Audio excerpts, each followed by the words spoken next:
Salam semua para tetua, jumpa lagi bersama Mimin di channel Alurmu. Semoga para pendengar Alurmu selalu senantiasa dinaungi kebahagiaan, kesehatan, serta rezeki yang cukup. Oke, Mimin langsung lanjut ceritanya. Selamat mendengarkan dan hidupkan imajinasi para tetua. Cerita pun dimulai.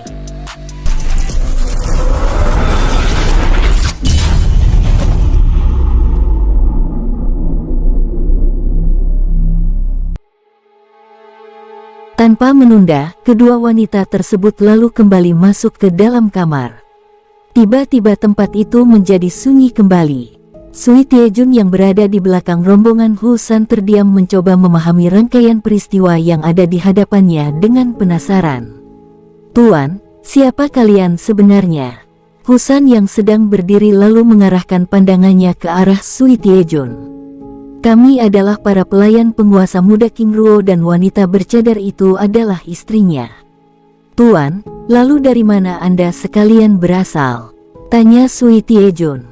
Husan menggelengkan kepalanya. "Itu adalah rahasia. Apakah itu berarti kalian juga bukan dari pasukan naga hitam?" Husan menganggukkan kepalanya. Sui Tiejun terdiam. "Tuan, jika demikian, mengapa kalian menolong kami? Lalu dari mana Tuan King Ruo memiliki lencana kilin api?" "Yang mulia Sui Tiejun, menolong adalah kewajiban kami, karena itu adalah sifat dasar Tuan kami. Sedangkan lencana kilin api, itu adalah rahasia, tetapi yang pasti, kami bukan pasukan naga hitam dan kami juga tidak berasal dari kekaisaran Hangwo ini." "Tuan-tuan, terima kasih," ucapnya sambil berlutut.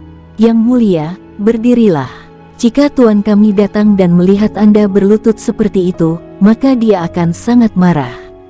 Seorang raja haruslah menunjukkan kebesarannya. Selain itu, tindakan Anda ini akan menjadi masalah besar bagi kami. Tolong berdirilah," ucap Husan.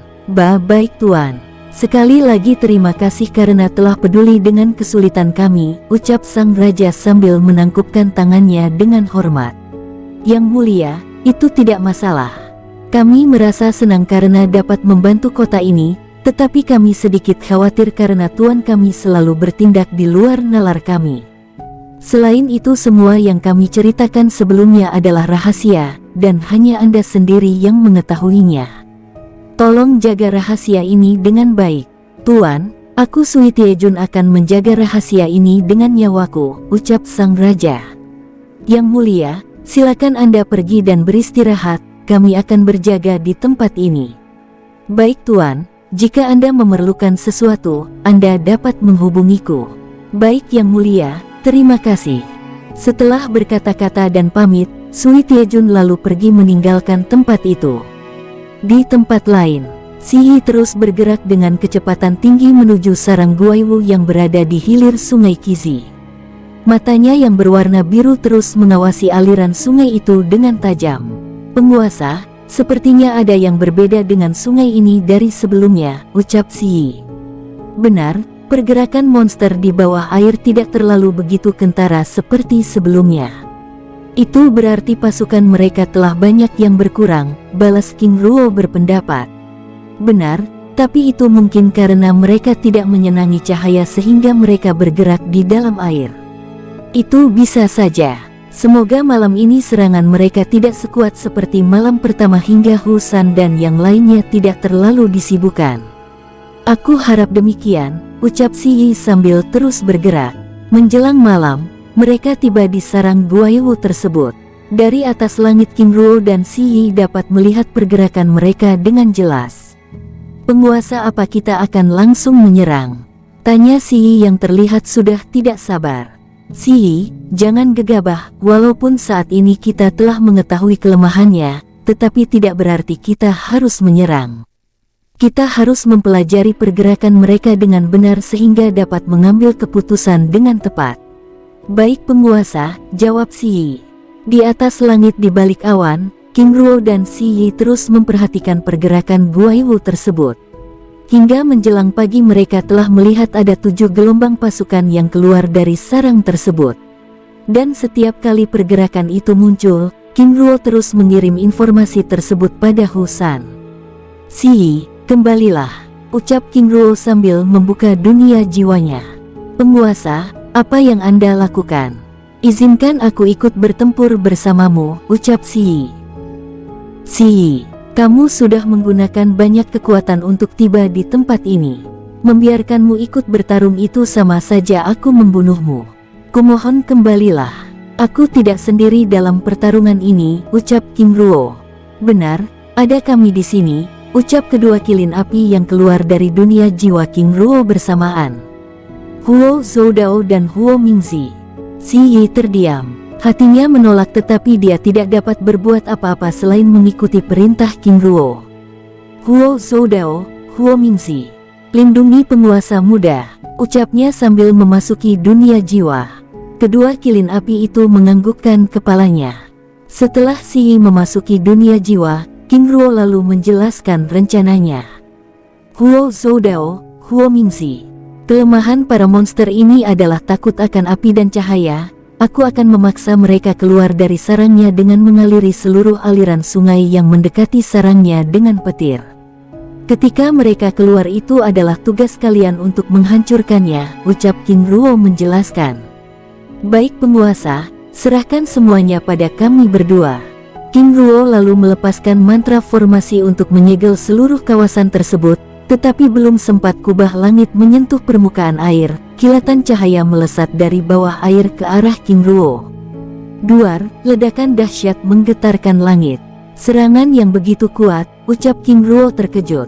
Penguasa, itu berarti penjaga tempat ini telah mengetahui keberadaan kita, ucap Huo Zoudao sambil membuat gerakan dan menciptakan mantra formasi yang menyerupai kubah. Penjara langit, teriaknya sambil melepaskan kubah itu. Sus, sus, tembakan cahaya terus menyerang kubah. Serangan tingkat rendah, kalian hanya bermimpi untuk menghancurkannya, ucap Huo Zoudao sambil menguatkan segel mantra tersebut.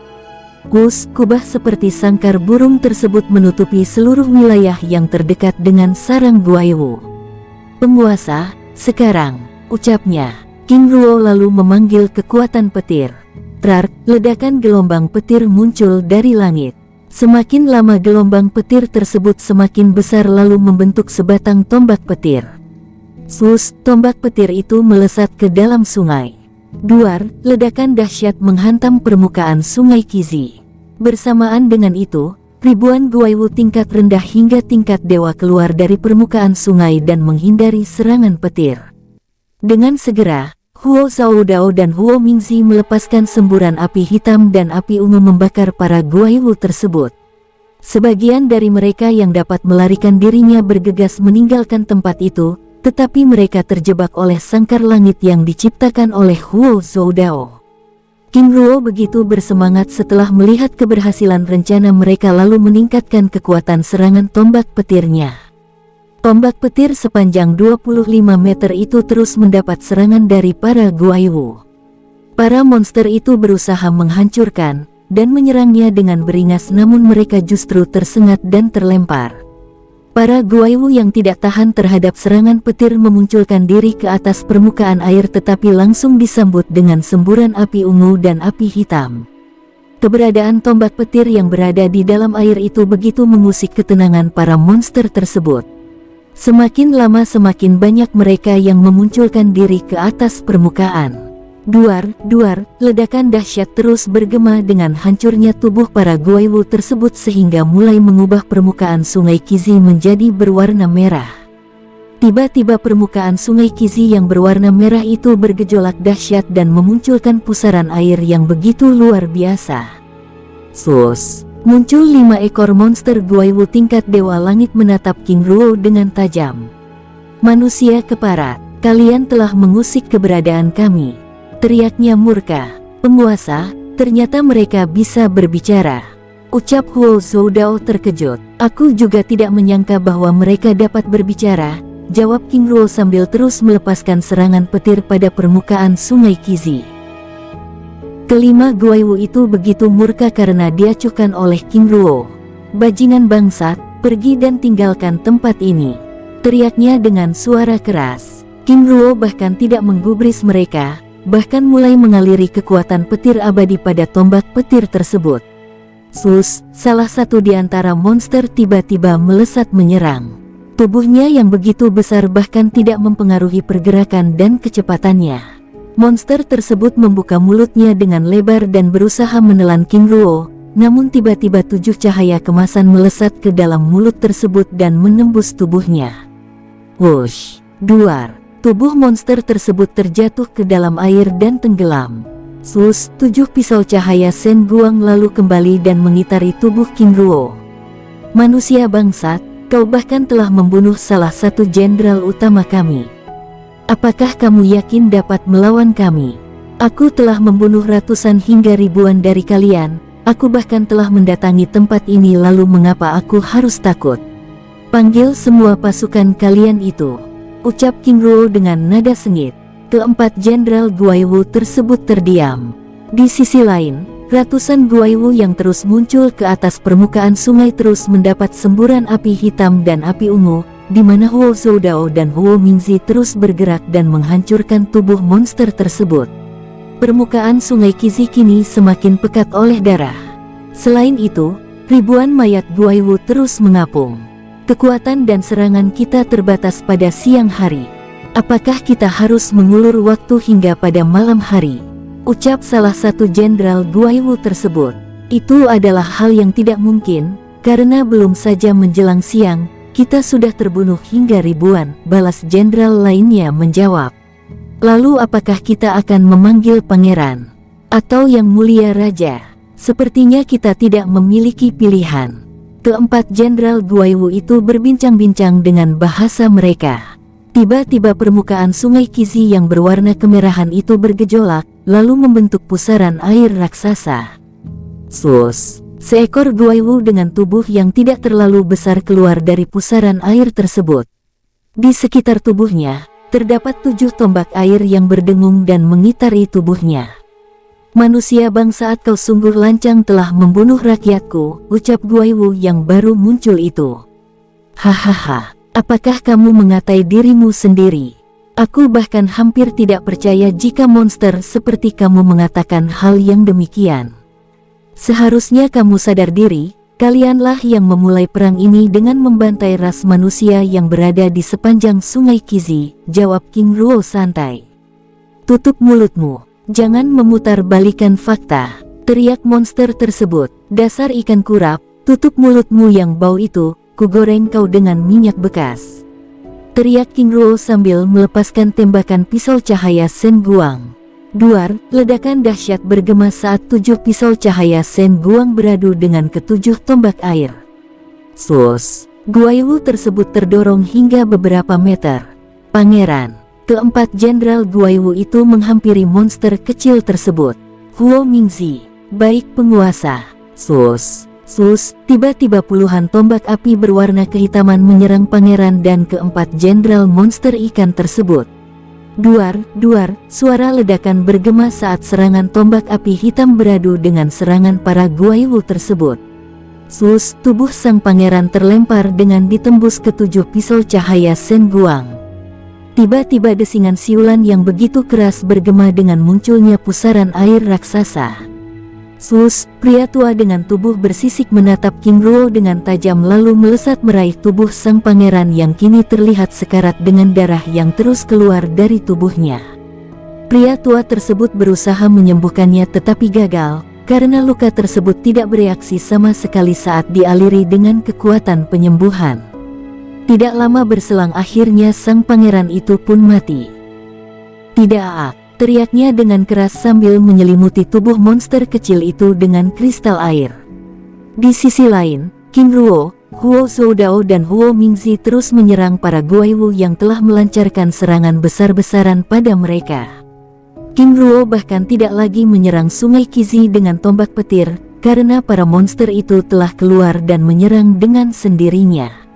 Pertempuran begitu kacau dengan ribuan Guaiwu yang terus berjatuhan. King Ruo, Huo Zoudao dan Huo Mingzi terus bergerak menghindar dan menyerang monster tersebut. Mereka terus bermunculan dari dalam sungai sambil melepaskan serangan tombak air, dan menerkam dengan gigi-gigi besarnya yang mengerikan dengan brutal. Penguasa, mereka adalah pasukan berani mati. ucap Huo Mingzi. Terus serang. Aku tahu tujuan mereka. King Ruo menyadari, serangan para monster itu bertujuan untuk melemahkan kekuatannya dan kedua kilin api. 7 pisau Shen Guang terus bergerak ke berbagai arah dan menghantam tubuh para monster tersebut, sedangkan di tangan kanannya tombak petir terus memukul dan menghancurkan tubuh-tubuh yang mendekat. Dari jauh, pria tua tersebut terus mengawasi jalannya pertempuran dan memberi perintah untuk terus menyerang. Penguasa, aku rasa itu adalah raja mereka, ucap Huo Zoudao sambil terus melepaskan serangan tombak api ungu.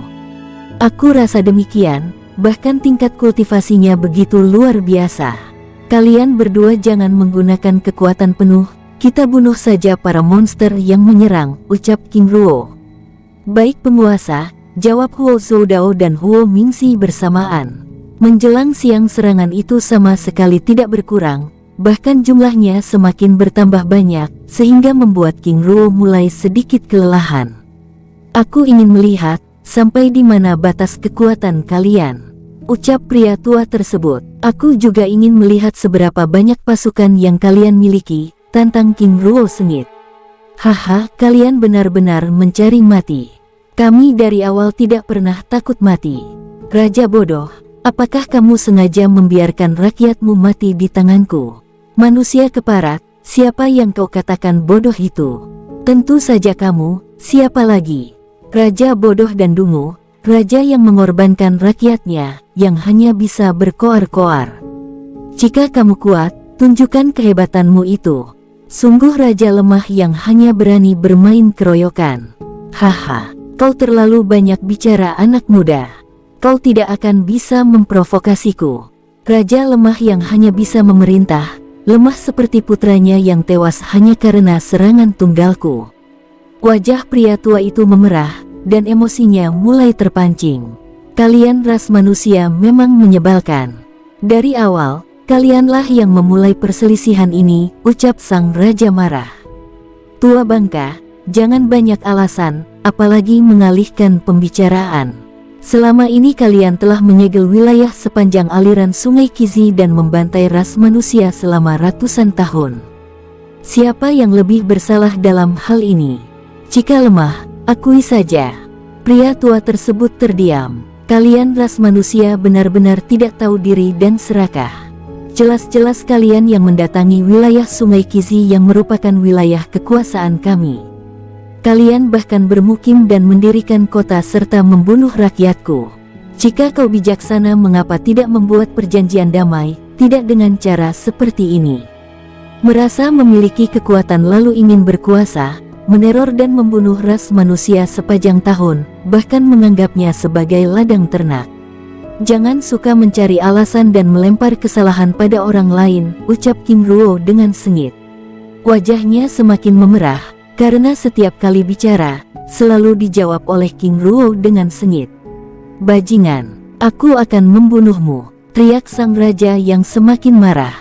Sus, muncul 7 sosok dengan tubuh seperti Raja Guaiwu tersebut dan menyerang ke arah King Ruo dan rombongannya. Duar, duar, ledakan dahsyat bergema saat serangannya beradu dengan serangan tapak naga emas ilahi. Raja monster tersebut terdorong hingga beberapa meter. Sangat kuat, batinya. Di sisi lain, King Ruo merasakan tangannya kebas. Walaupun demikian, dia masih bisa tersenyum. Ternyata dugaanku benar, Anda benar-benar raja yang lemah, ucap King Ruo memprovokasi. Di sisi lainnya, Huo Zoudao dan Huo Mingzi terus mendapat serangan dari ketujuh manusia bersisik tersebut. Dalam waktu yang singkat, tiba-tiba tempat pertarungan menjadi hening kembali, di mana ketujuh manusia bersisik yang menyerang Huo Zoudao dan Huo Mingzi semuanya telah terbunuh. Belum sempat sang raja tersadar dari keterkejutannya, tiba-tiba 7 pisau cahaya Shen Guang melesat ke arahnya, yang disertai dengan serangan tombak api hitam dan tombak api biru. Wush, wush, wush. Duar, duar, duar, ledakan dahsyat melempar tubuhnya hingga beberapa meter. Sus. Huo Mingzi melesat mendekati tubuh sang raja dan melepaskan serangan cakar kilin. Slaas. Duar, ledakan dahsyat kembali bergema. Dari sisi lain, King Ruo mendekati tubuh itu dengan kecepatan tinggi. Wos, trar, suara petir berderak dan menggulung tangan kanannya. Raja lemah, terima pukulanku, teriak King Ruo. Wush, duar. Tubuh Raja Monster Guaiwu itu terlempar hingga ratusan meter dan menghantam batuan dengan sangat keras. Wush, buoem. Serangan gabungan petir abadi dan tapak naga emas ilahi itu benar-benar melukainya dengan sangat parah. Uhuk, darah segar keluar dari mulut sang Raja Guaiwu. Selain itu, beberapa sisik yang menempel pada tubuhnya ikut terlepas dengan mengeluarkan darah cukup deras. Sus. King Ruo mendekatinya. Dasar manusia keparat, aku. Tus, beberapa bola petir menghantam tubuhnya. Sang raja meraung-raung dengan keras. Dari jauh, Huo Soudao dan Huo Mingzi yang bertempur di atas permukaan sungai Qizi dapat melihat King Ruo yang berada di daratan telah menangkap sang raja monster yang merupakan monster tingkat dewa surga itu dengan mudah. Dengan tenang King Ruo lalu mencengkram lehernya. Selain itu, dia juga mengambil cincin penyimpanan yang ada pada jarinya lalu membawanya menuju sungai Qizi. Saat King Ruo tiba di atas sungai, ribuan monster yang menyerang begitu ganas sebelumnya tiba-tiba menghentikan serangannya, sehingga membuat tempat itu benar-benar menjadi tenang. Aku telah mengalahkan raja kalian, dan nyawanya ada dalam cengkraman tanganku. Jika kalian masih ingin berperang, maka aku siap melayani kalian. Suara lantang King Ruo bergema. Para Guaiwu yang menatap sang pemimpin yang mulai kehilangan kekuatan itu terdiam. Mereka merasa terintimidasi, karena sang pemimpin yang begitu kuat saja dapat dikalahkan, apalagi mereka. Sus. Beberapa jenderal Guaiwu menghampiri King Ruo. Tuan, aku Yu Jiang, kami menyerah, ucapnya sambil menarik aura pertempuran dari tubuh mereka. Yu Jiang, aku ingin mendengar pendapatmu tentang pertempuran ini. Tuan, saat ini kami mengalami kerugian begitu banyak, bahkan ratusan ribu dari kami telah tewas, dan kami benar-benar tidak berdaya. Kami mohon Anda menghentikan pertarungan ini Tuan, ucapnya sambil memohon. Apakah kalian menyadari ketidakberdayaan itu? Apakah kalian tidak memikirkan hal itu sebelumnya? Tuan, kami adalah prajurit yang melaksanakan perintah dari sang raja, dan perintah dari sang raja adalah hukum yang harus dilaksanakan. Yu Jiang, jika kamu sebagai seorang raja apa yang akan kamu lakukan saat ini? Yu Jiang terdiam, matanya yang tajam menatap sang raja lalu menatap ribuan Guaiwu yang berkeliaran di sungai Qizi dengan sedih. Tentu saja aku akan menyelamatkan mereka dan melindunginya. Tepat. Seorang raja haruslah orang yang mampu menjaga dan melindungi rakyatnya, dan untuk melakukan hal itu, tentunya banyak hal yang harus diperhatikan, terutama keputusan dan tindakannya. Selama ini, kalian mengira kalian tidak dapat dikalahkan, sehingga kalian dengan bebas menindas ras manusia, bahkan tidak memikirkan peristiwa yang terjadi hari ini. Yu Jiang, aku ingin kau menjadi raja ras Guaiwu. Aku ingin kau menjadi raja yang bijak dan bisa belajar dari kekacauan ini, ucap King Ruo dengan tegas. Baik Tuan, aku bersedia. Yu Jiang lalu membubarkan pasukan itu dan membawa King Ruo, Huo Soudao dan Huo Mingzi ke dalam istana Guaiwu. Sus, pusaran air raksasa muncul dari permukaan sungai Qizi. Penguasa, apakah ini bukan jebakan? Tanya Huo Soudao melalui telepati. Jika mereka melakukannya, bukankah itu lebih baik? Kita dapat menghancurkan istana mereka, jawab King Ruo santai. Baik, jawab sang kilin sambil mengikuti King Ruo. Sus, tubuh mereka memasuki pusaran air dan terhisap menuju dasar sungai. 5 menit kemudian mereka tiba di sebuah istana yang dilindungi oleh perisai air yang begitu luar biasa kuatnya. Yu Jiang lalu berubah menjadi seorang pemuda. Mari Tuan, ucapnya sambil membawa King Ruo memasuki istana megah tersebut. Di belakang King Ruo, Huo Soudao dan Huo Mingzi terus mengikutinya dengan santai. Saat tiba di dalam ruangan aula istana, mereka disambut oleh puluhan para tetua yang sudah berada di tempat itu. Selamat datang Tuan, ucapnya sambil berlutut dengan hormat. Para tetua, bangunlah, ucapnya. Dengan segera para tetua itu bangkit berdiri. Di sisinya, Yu Jiang lalu mengarahkan King Ruo untuk duduk di tahta utama, tetapi King Ruo menolak. Yu Jiang, saat ini kamu adalah raja. Aku adalah tamu. Bertindaklah seperti seorang raja, ucap King Ruo sambil melepaskan cengkraman tangannya pada leher sang Raja Guaiwu. Buk, Raja tua Guaiwu itu terjatuh. Semua orang yang di tempat itu terdiam lalu duduk pada kursinya masing-masing. Para tetua, Raja kita Yu Wanku telah dikalahkan, kini dia bahkan tidak memiliki kekuatan lagi. Aku Yu Jiang secara resmi ditunjuk oleh sang penakluk untuk menjadi raja selanjutnya. Apa pendapat kalian? Seorang tetua lalu berdiri dari kursinya menatap ke arah King Ruo dengan hormat. Hormat pada penakluk, aku Yu Huai.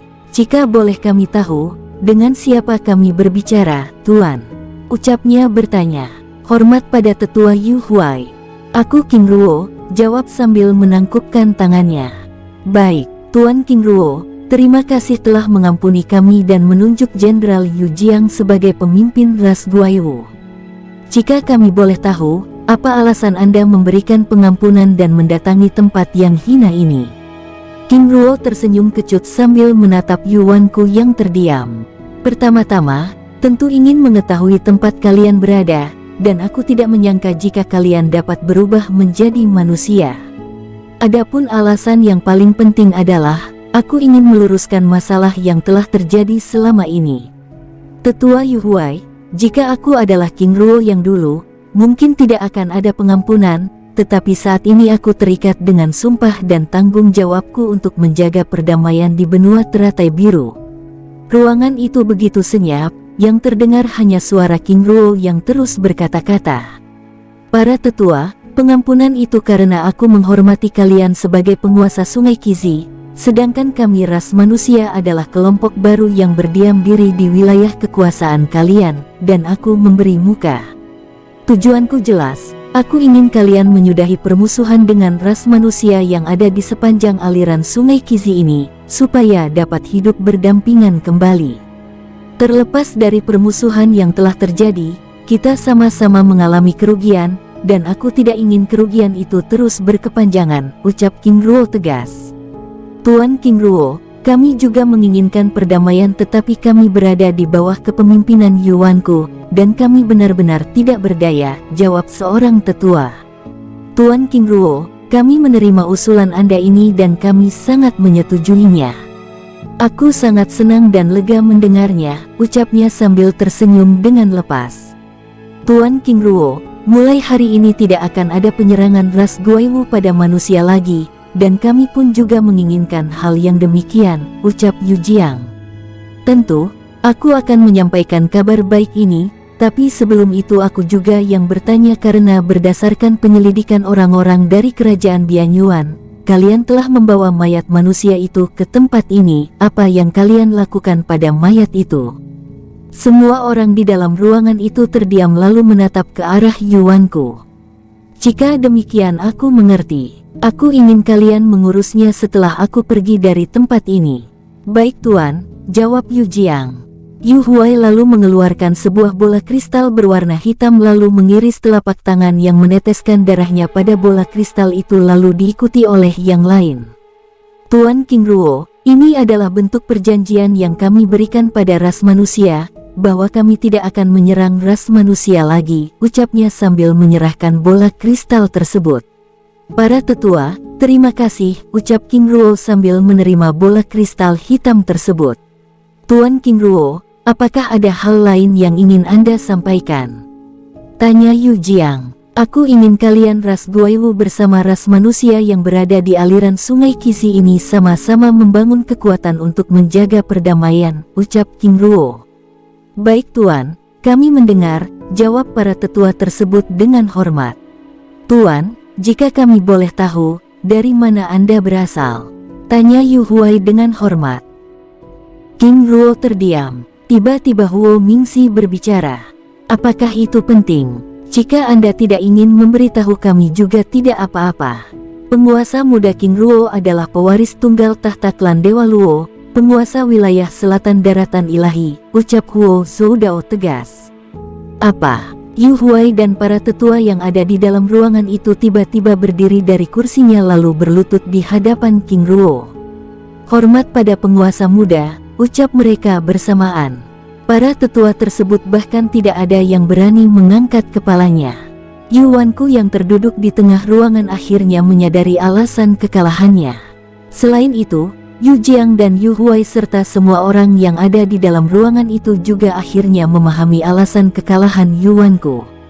Ternyata dia adalah dewa, tidak heran dia masih begitu muda, tetapi telah memiliki kekuatan yang luar biasa, Yu Huai membatin. Semuanya berdirilah, kalian tidak perlu melakukan hal itu. Terima kasih penguasa muda, sambil berdiri lalu duduk kembali pada kursinya. Kalian telah memberikan sesuatu padaku sebagai pengingat perjanjian ini, maka aku juga akan meninggalkan sesuatu pada kalian. Sus, bola kristal berukuran kepala pria dewasa yang berwarna ungu muncul di hadapan semua orang. Bola kristal ungu itu dilingkari oleh rantai petir yang terus berderak-derak. Ini adalah peringatan bahwa aku pernah berada di tempat ini dan berbicara dengan kalian. Apabila di antara kalian melakukan sesuatu yang bertentangan dengan perjanjian dan merusak perdamaian, maka bola kristal ini akan bekerja sendiri dan mengingatkan kalian untuk tidak melakukannya, ucap King Ruo. Terima kasih penguasa muda, ucap semua orang dengan hormat. Aku serahkan Yuanku pada kalian. Setelah berpamitan dan berkata-kata, King Ruo, Huo Zoudao dan Huo Mingzi lalu meninggalkan tempat itu. Sus, tubuh mereka lenyap dari pandangan semua orang.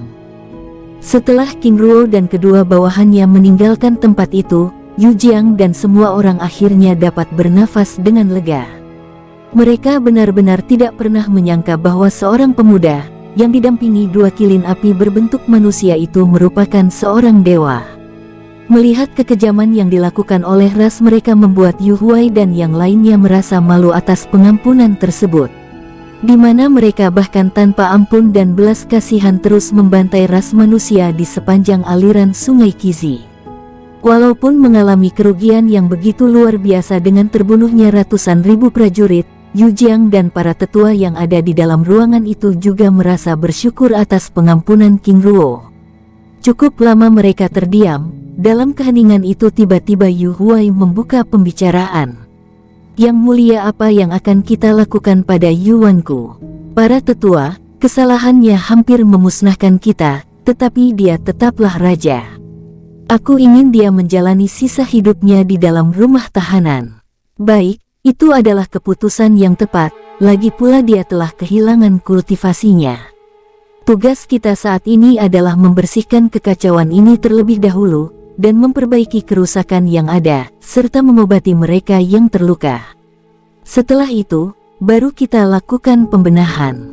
Baik, jawab semua orang lalu bergerak meninggalkan ruangan.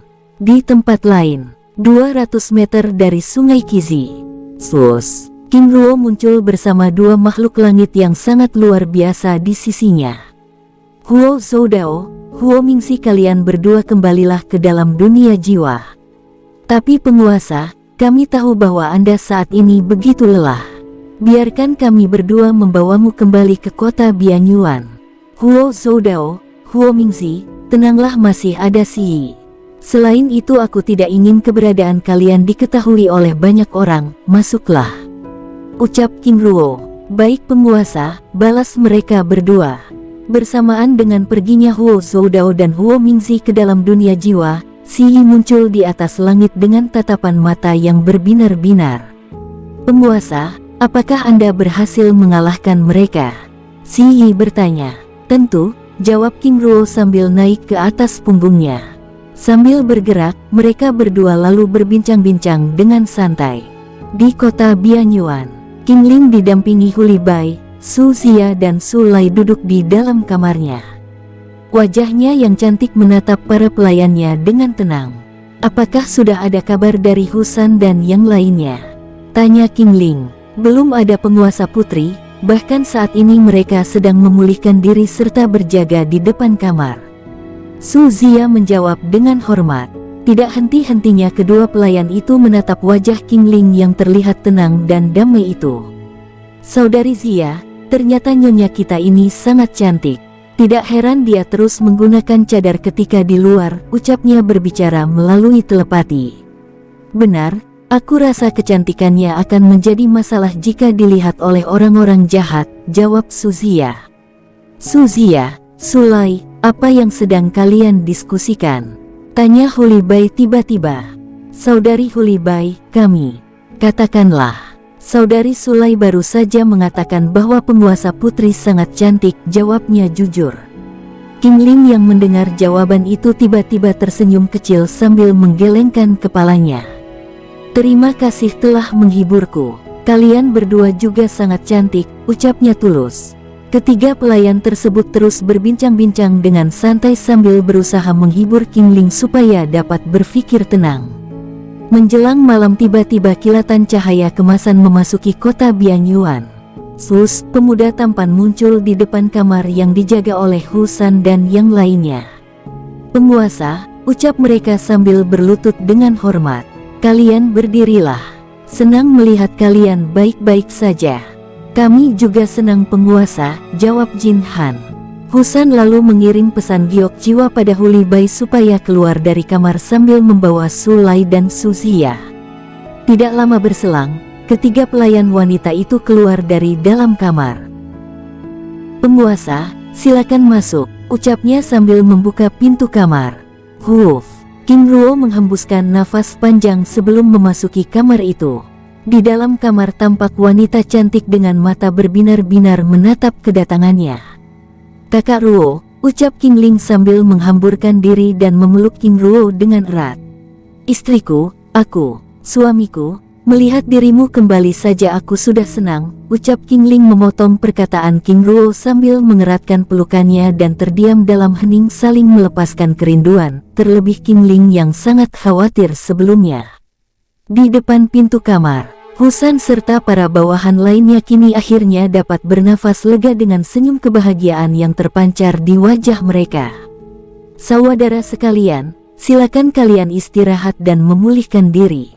Aku dan Bayer akan berjaga di sini, ucap Husan memberi perintah pada yang lain.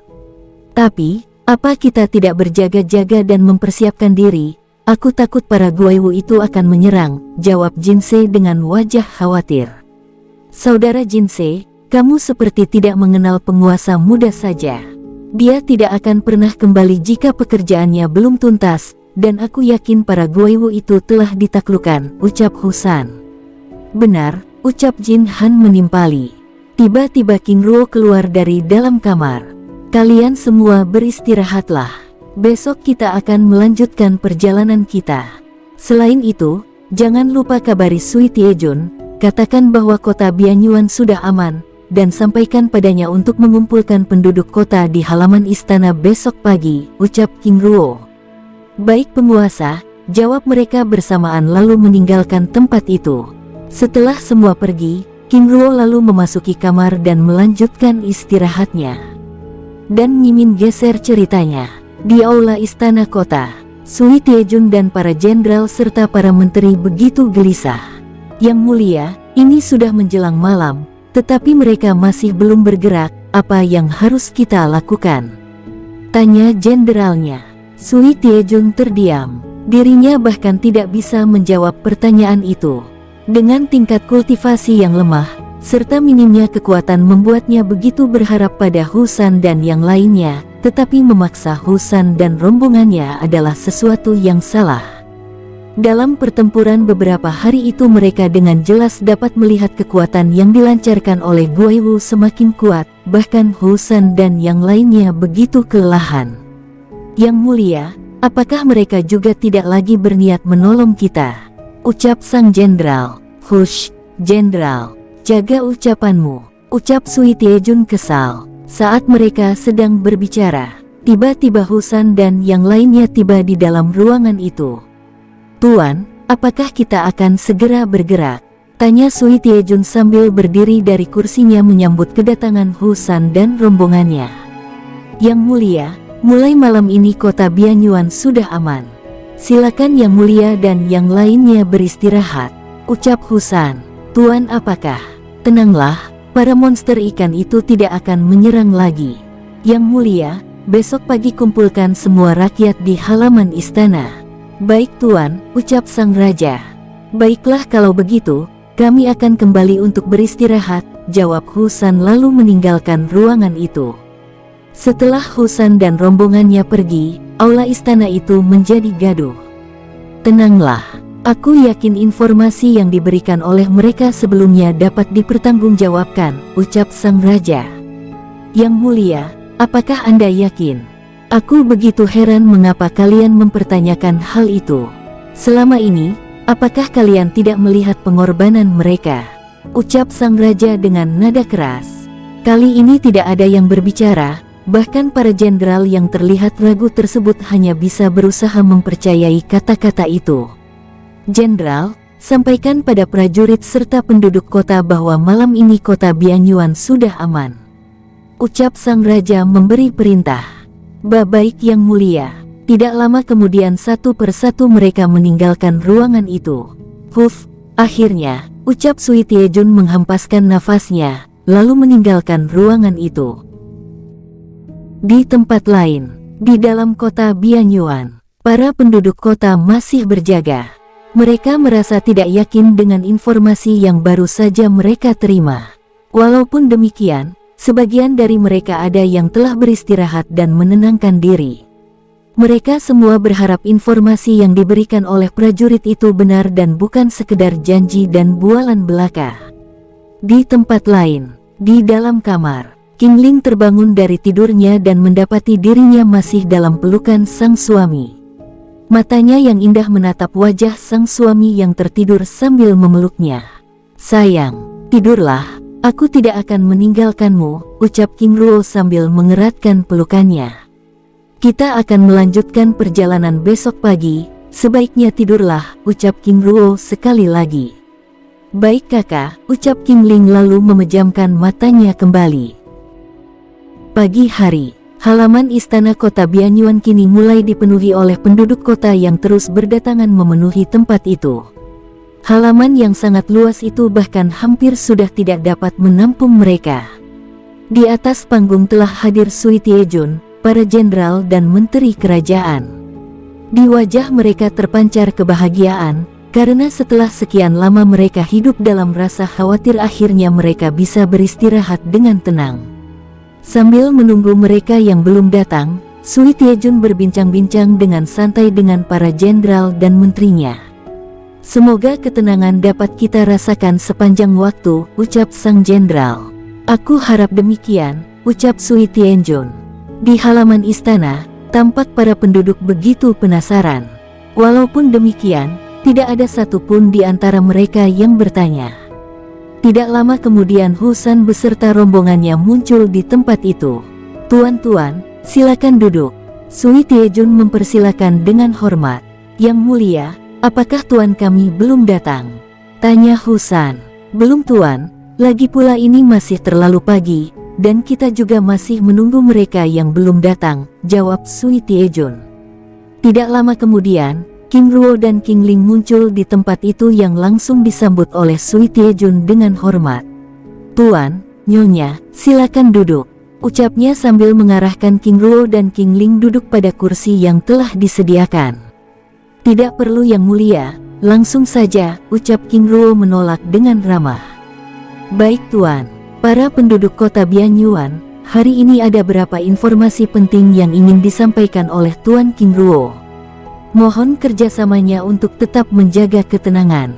Tuan King Ruo silakan. Dengan tenang, King Ruo lalu mengeluarkan sebuah bola kristal hitam yang telah diberikan oleh Yu Huai sebelumnya. Yang Mulia Sui Tiejun, serta saudara sekalian, ini adalah bola kristal perjanjian damai antara ras Guaiwu dengan ras manusia. Dalam perjanjian ini, ras Guaiwu tidak akan mengusik, menyerang ataupun membunuh ras manusia lagi, dan demikian sebaliknya kalian para ras manusia. Kalian juga harus melakukan hal yang sama. Kalian diwajibkan untuk menciptakan kedamaian dengan mematuhi perjanjian damai ini, ucap King Ruo menjelaskan. Tiba-tiba semua orang bersorak kegirangan. Mereka kini akhirnya boleh menjalani kehidupan mereka dengan damai. Sus bola kristal hitam seukuran kepala pria dewasa itu mengambang lalu perlahan bergerak menuju Sui Tiejun. Yang mulia, simpan bola kristal itu. Baik tuan, jawab Sui Tiejun sambil menyimpan bola kristal itu. Mohon tenang, ucap Sui Tiejun dengan wajah berseri-seri. Kalian harus bisa belajar dari kekelaman yang telah kalian lewati selama ini. Aku juga ingin mengingatkan, jangan ada lagi yang membuat masalah, apalagi merusak perjanjian damai ini, ucap King Ruo. Tuan King Ruo, terima kasih, ucap semua orang sambil berlutut dan menangkupkan tangannya dengan hormat. Bahkan Sui Tiejun bersama para menteri dan jenderal juga ikut berlutut. Yang mulia, apa yang Anda lakukan, berdirilah. Sambil meminta semua orang untuk berdiri. Beberapa pelayan lalu menghampiri Sui Tiejun sambil membawa beberapa peti yang berisi sumber daya dan memberikannya pada King Ruo. Yang mulia Sui Tiejun, aku dengan keras menolak pemberian ini. Mohon Yang mulia tidak salah paham. Bukan berarti aku tidak memerlukannya, tetapi kalianlah yang lebih membutuhkannya. Tugas Anda adalah mengembangkan dan membuat kota ini semakin kuat, dan pergunakanlah sumber daya ini. Sui Tiejun serta semua orang yang ada di tempat itu tidak bisa berkata apa-apa. Mereka benar-benar tidak menyangka bahwa sang penolong mereka ternyata tidak mengharapkan bayaran sama sekali. Tuan King Ruo, sekali lagi terima kasih, ucap Sui Tiejun dengan hormat. King Ruo menganggukkan kepalanya. Yang mulia, kami akan segera pergi. Ingat dengan perjanjian damai itu. Setelah berkata-kata, King Ruo lalu membawa rombongannya meninggalkan tempat itu. Sus. Mereka terbang dengan perlahan. Setelah cukup tinggi, tiba-tiba mereka lenyap dengan kilatan cahaya keemas melesat dengan kecepatan tinggi. Sui Tiejun serta semua orang yang ada di tempat itu menatap kepergian King Ruo dan rombongannya dengan hormat. Tiba-tiba penduduk kota bersorak gembira. Setelah ratusan tahun hidup dalam kekhawatiran, akhirnya mereka memperoleh kedamaian. Sui Tiejun yang mengetahui rahasia King Ruo menatap langit sambil tersenyum bahagia.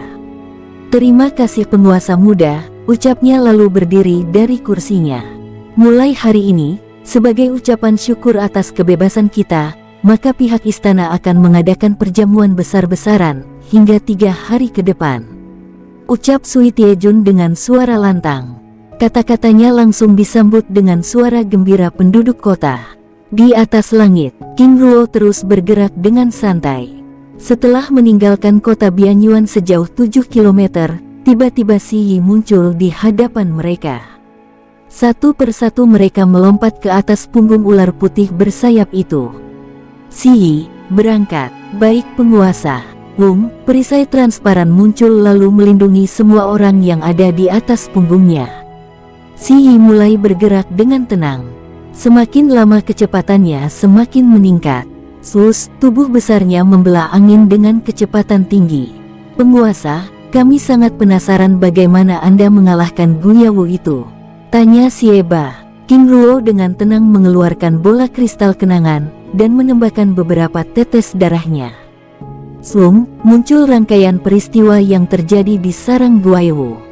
Mulai dari kehadiran kilin api ungu dan kilin api hitam, pertempuran melawan Guyawu, King Ruo mengalahkan Yuanku Raja Guyawu, mengangkat Yu Jiang menjadi raja baru, hingga berada di dalam istana Guyawu di mana mereka melakukan perjanjian damai serta pemberian bola kristal hitam oleh tetua Yu Huai.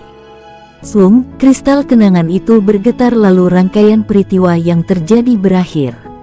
Husan dan yang lainnya begitu tercengang. Mereka akhirnya memahami mengapa King Ruo begitu berani mendatangi sarang Guyawu seorang diri. Ternyata sang tuan telah memiliki 2 pelayan baru yang sangat luar biasa. Penguasa, kapan dan bagaimana Anda bisa menjinakkan 2 makhluk langit itu? Tanya Jin Han penasaran. Tidak hanya Jin Han, tapi semua orang yang ada di tempat itu begitu penasaran dengan adanya 2 kilin langit tersebut. Penguasa, sejak kapan ada 2 kilin langit? Tanya Husan. King Ruo tersenyum kecil, lalu menjelaskan pada mereka. Kilin api ungu, bernama Huo Zoudao dan dia berasal dari bola kristal ungu yang kita dapatkan di Pulau Wugu, sedangkan kilin api hitam, Huo Mingxi adalah bola kristal hitam yang aku ambil di hutan Huanyu. Kedua makhluk ini merupakan hewan pelindung kekaisaran Hanguo. Kedua makhluk langit itu aku taklukkan ketika kita berada di Gunung Zhangfu, ucap King Ruo menjelaskan. Penguasa, tingkat kultivasi kedua kilin api ini sangat kuat. Bagaimana Anda bisa melakukannya? Tanya Xiewu. Aku punya cara sendiri, sambil tersenyum kecil. Penguasa, apakah tidak menjadi masalah ketika kita mengambil kedua hewan pelindung kekaisaran ini? Jin Han, tentu saja itu menjadi masalah. Itulah alasan mengapa kita selalu diburu selama ini. Husan dan yang lainnya akhirnya mengerti mengapa mereka selama ini diburu oleh pasukan elit kekaisaran. Tenanglah, aku rasa mereka tidak akan mengejar kita lagi, ucap King Ruo santai. Maksudnya penguasa, Xiewu, saat ini kita telah mengetahui rahasia mereka, dan aku telah mengatakan hal itu pada Jenderal Jian Toutian. Aku yakin dia akan menyampaikan hal tersebut pada Kaisar Qiang Yonggan. Jika rahasia ini terbongkar, maka pihak kekaisaran akan mendapat masalah. Penguasa, itu berarti kita sudah dapat melewati wilayah selatan ini dengan tenang.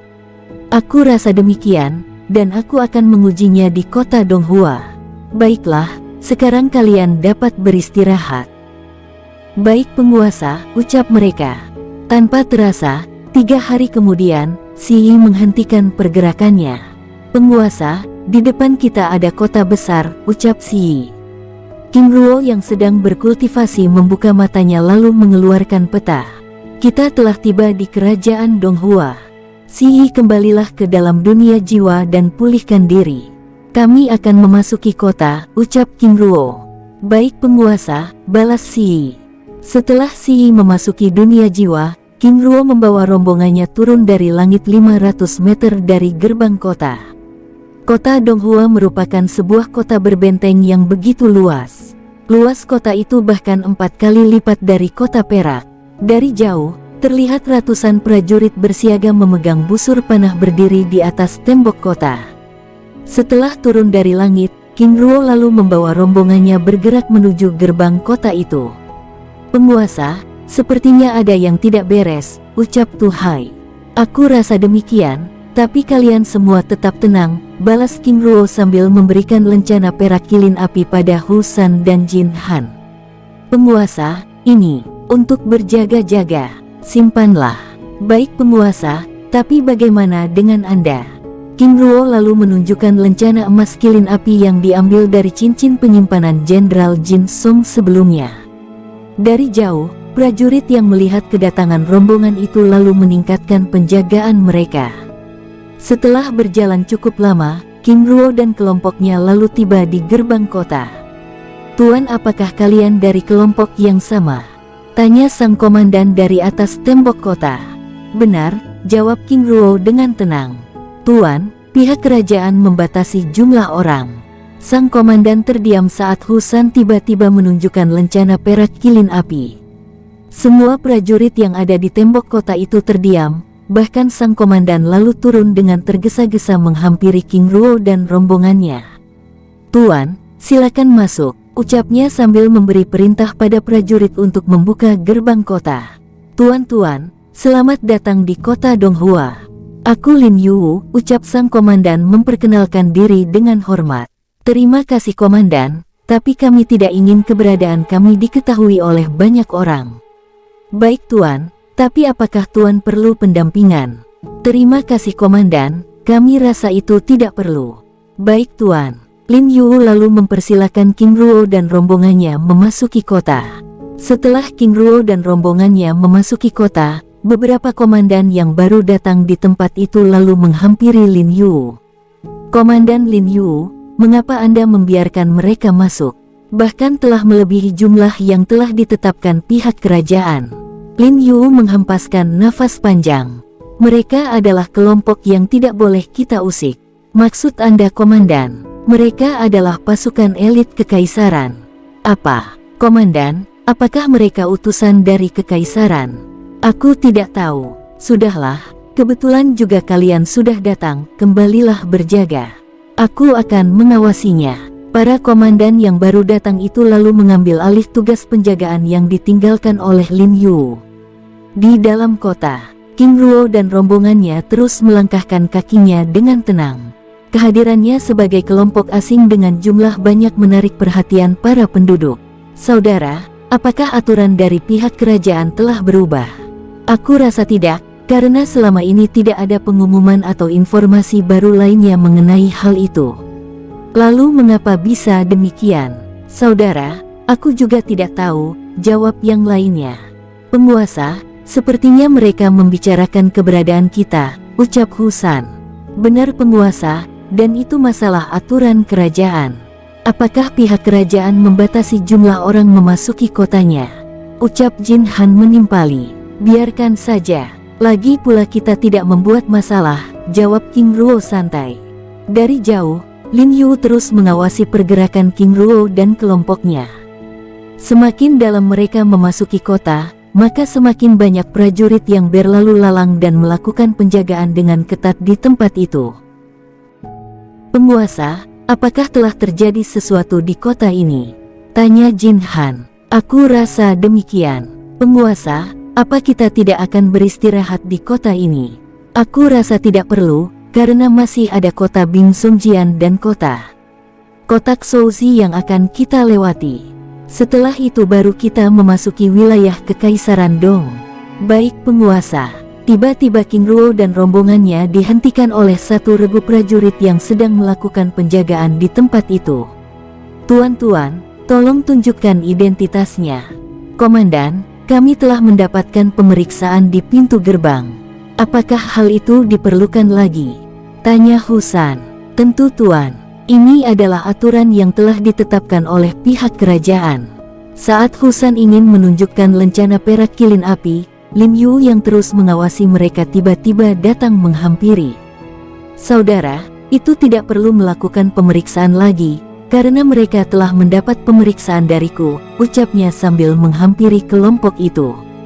Oh, saudara Lin Yu, apakah benar demikian? Ucapnya dengan nada sinis. Benar, mereka semua sudah mendapatkan pemeriksaan dariku, ucap sang komandan. Tuan, ini adalah aturan kerajaan. Segera tunjukkan identitas kalian. Melihat tindakan komandan tersebut, Lin Yu lalu meninggalkan tempat itu. Tuan-tuan, aku pergi dulu, ucapnya sambil bergegas meninggalkan tempat itu. Lihat komandan busuk itu, dia bahkan membiarkan sembarangan orang memasuki kota, ucapnya sambil menatap ke arah King Ruo dan rombongannya dengan sinis. Di hadapannya, Husan dengan tenang lalu menunjukkan lencana perak kilin api. Tuan, Anda, sang komandan tergagap. Benar, apa ada yang salah? Tidak tuan, kami, maksudnya silahkan tuan, keringat dingin mulai membasahi tubuh mereka. Baik, sekarang kalian boleh bertugas. Ucap Husan santai. Baik tuan. Terima kasih, ucapnya sambil menangkupkan tangannya lalu membawa pasukannya meninggalkan tempat itu. Bersamaan dengan kepergian prajurit itu, King Ruo juga bergerak melangkahkan kakinya. Lencana ini benar-benar luar biasa, ucap Husan melalui telepati pada rombongannya. Benar, dengan melihatnya saja mereka sudah ketakutan, jawab Xie Wu sambil tersenyum. Tidak jauh dari tempat itu, Lin Yu hanya bisa menggelengkan kepala. Dia begitu takut jika prajurit tersebut menyinggung perasaan King Ruo dan kelompoknya, sehingga membuat kekacauan di dalam kota. Pasukan elit kekaisaran benar-benar luar biasa. Mereka begitu tenang, bahkan mereka tidak mempermasalahkan hal-hal yang sepele, batinnya. Saat dirinya akan melangkah pergi, tiba-tiba sebuah suara memasuki pikirannya. Komandan Lin Yu, kemarilah.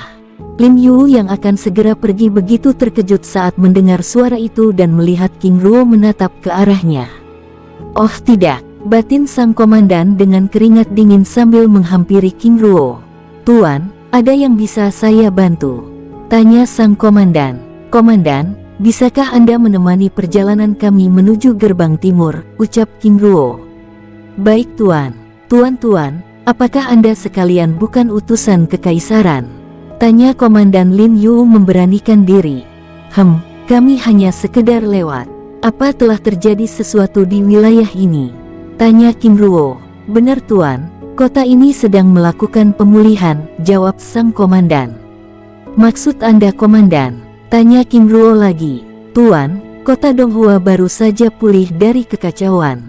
Sebelumnya telah terjadi peperangan antar beberapa kubu pendukung putra mahkota dengan para pangeran lainnya, jawab sang komandan menjelaskan. Mengapa bisa demikian? Lalu di mana sang raja? Tuan, selama ini tahta kerajaan Donghua mengalami kekosongan, dan raja telah menghilang sudah beberapa tahun, sementara tugas-tugas kerajaan dikerjakan oleh sang adik yang merupakan Perdana Menteri Kerajaan, ucap sang komandan. Mengapa tidak diserahkan pada putra mahkota? Tanya Kim Ruo.